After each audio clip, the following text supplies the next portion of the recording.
Welcome back to Game Points. I'm your host, Matthew Ross. We're here till 1 o'clock tonight.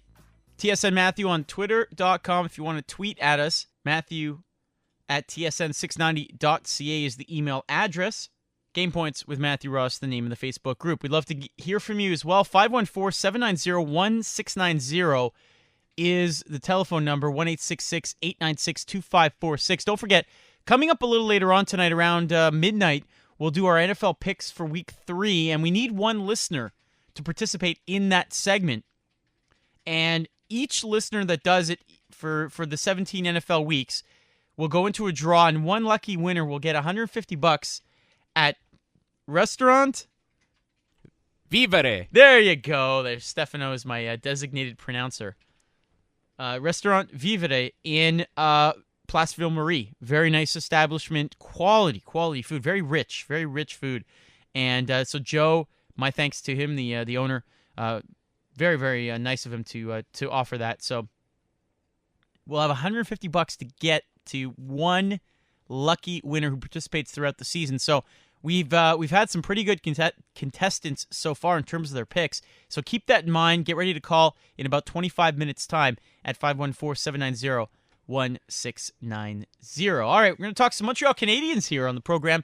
First time in a couple of months that we're talking Habs here on Game Points. A couple of preseason games in the books. Mo Khan, by the way, in studio as well. MoKhan19 on Twitter, and Stefano Mocella helping us out. Stefano, what kind of topics you got for us? So what's the hot button issue, if you will, for the Habs? Well, I'm going to start with Jarred Tinordi, and obviously the defense core in this team is a little crowded. They signed Douglas Murray, of course, to a one-year deal. But so far in preseason, Tinordi has looked like one of the strongest, if not the strongest defenseman. He's obviously put on some muscle, and he's clearing guys out of the front of the net. He's even moving the puck a lot better. So obviously when it comes down to who's the starting lineup for this team, and Emlyn out, of course, until around November, December, it's going to be pretty hard if you want Tinordi there in your starting lineup, or if you're willing to bench one of your veterans in favor of him. Yeah, it's interesting, isn't it? And I think, by the way, that Douglas Murray signing just went under the radar a little too much. It's just a quality signing. It's a guy that will probably play some very meaningful minutes, particularly on the PK this year, and maybe as a shutdown guy at some point, or a physical presence against some of those power forwards coming down, bearing down on Carey Price. Amazing signing, I think, by Bergevin. But in terms of Jarred Tinordi, I want the expectations to be tempered. I mean, this guy is still very, very young. Like you said, he finally gains a little bit of weight here, but don't expect this guy to be fighting once a week. I mean, that really shouldn't be what he's there to do. He's there to continue to grow, grow literally and figuratively, but grow as an NHL defenseman, and you need a guy of that size to compete for a Stanley Cup. There's no question about it. They were small on defense last year and got pushed around in front of the net. So hopefully he's got a bit of his dad's mean streak. I mean, that's really what we need. When you look at this, I like Tinordi as being the guy that could make this team over Nathan Beaulieu at this juncture of where they're at in the process development here. Tinordi had valuable minutes last year towards the end of the season, going into the playoffs. And when you see this in the bigger picture here, Douglas Murray, again, when you look at what he can do, is he another Peter Popovich, or is he a guy that can be like Hal Gill and be a guy that can come out there and be a mucker? Explain for the younger listeners, the guys that are 20 years old, 18 years old, even 16, 15 years old that are listening right now that love their Montreal Canadiens that don't know who Peter Popovich is. Explain why you say that, because, again, there's going to be some people out there that have no idea what you're talking about. Yes, for those who don't know who Peter Popovich is, he was a former Habs player from the 1993-1994 season, number 34 on your media guides. About 6'6" from Sweden. 6'5" or 6'6". I think he was 6'5", yeah. About 230 or so, and this guy was anointed as being the next, stay-at-home defenseman, but really was nothing more than a beach ball out there for the Canadiens. But when you see this team, though, I think the key, again, for this hockey club is their schedule. They have a 4-game road trip out to Western Canada, and that could be a telltale sign where they stand at that juncture. But, Matt, as I always stressed to you in years past about this team, They always fall apart end of November into December here because injuries have become a big issue at that time. They and finished flew second by. overall. But that's hold on, Matt, come on. That's from January till April that they finished second. But this team, we've seen them come out to a flying start October into early November, but come late November into December is where they go on their swoon, where they lose 4 or 5 in a row, and then come January they're stumbling and vying for the 8th, if not 7th playoff spot, as opposed to the 1st, 2nd, or 3rd seed. All right.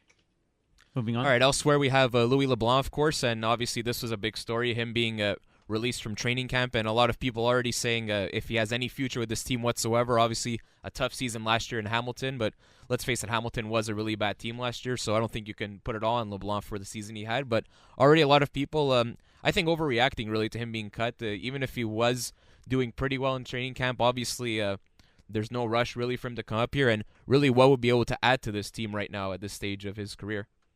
Yeah, so I think this is a non-story story. In other words, if Louis LeBlanc wasn't going to make this team anyway, who cares whether he was sent down now or towards the end of training camp? If his name was John Smith, would anybody really care that he was sent down? I don't think so. I don't believe that Louis LeBlanc was going to make this team, and if he made the team, I don't think the Canadiens would be in good shape. There's a lot of depth now, fortunately, for the Montreal Canadiens, and Louis LeBlanc, even in Hamilton last year, if you look at the numbers, I don't think anybody was expecting him to jump up and be a player on this roster based on the depth that they're now starting to put forth. And if you look at where he would fit in, I mean, unless he's going to beef up and be a physical guy, is he really going to play on that third or fourth line?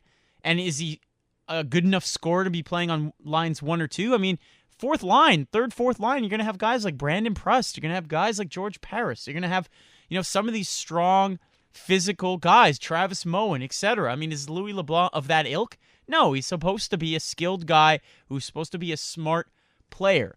But this is a non-story. I really think it is. Who cares whether he was sent down now or sent down towards the end of training camp? If he wasn't going to make the team, then good, great. The Canadiens are doing the right thing. They're getting rid of a guy and getting rid of the distraction and getting rid of the storyline that would have bit them in the butt later on in camp. Oh, why didn't LeBlanc make the team? He was with them all through camp. He had a great preseason. Yeah, but the bottom line is he's not good enough to make the Canadiens. That's the good sign. That's a good thing for the Montreal Canadiens, that Louis LeBlanc is not good enough to make this team. I like that.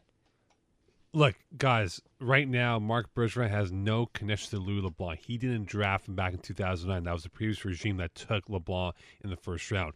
The one red flag I have on Louis LeBlanc right now at this point of his career, he's 22 years old, and he's yet to get a sniff of actual playing time with the big club for more than whatever time he played with the Habs in years past here. And if he's not a part of the team early on, that's a big warning sign to say that, he may not be a part of the Habs' future plans moving forward. And that's why, for Louis LeBlanc, he's got to remain low-key, work hard, hopefully garner the attention again from the Habs. If not, there might be a team out there that's looking for a young player to build upon. He has skill. He has talent here. But, look, whether this gets blown out of proportion, we'll find out the next couple of days here. But for Louis LeBlanc, he has to look no further than Max Pacioretty. Same scenario. He had a rough go with Jacques Martin, earned his trust, and has become a bona fide power forward for the Habs. Yep. Game points here on TSN 690. This tweet coming in from sruley17. You can tweet us as well at TSN Matthew.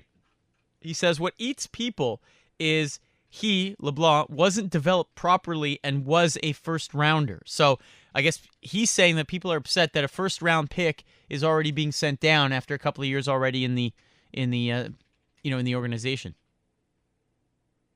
All right, elsewhere we have PK Subban, and obviously this isn't talk about his play, but talks of his contract, because he is in the last year of his deal. 2.875 is the cap hit. His salary is boosted to 3.75, but still a Norris Trophy winner with only $2.8 million on the cap. Obviously, this is going to come back to it's going to catch up to him eventually, because the longer this drags on in the season, it could be a distraction. And really, how much more could his value go up? I mean, if you keep waiting, obviously right now, Norris Trophy winners you see around the league, they're in the $7 million range usually. So, I mean, what is PK Subban's value for his contract, and when are they finally going to negotiate and get this thing done?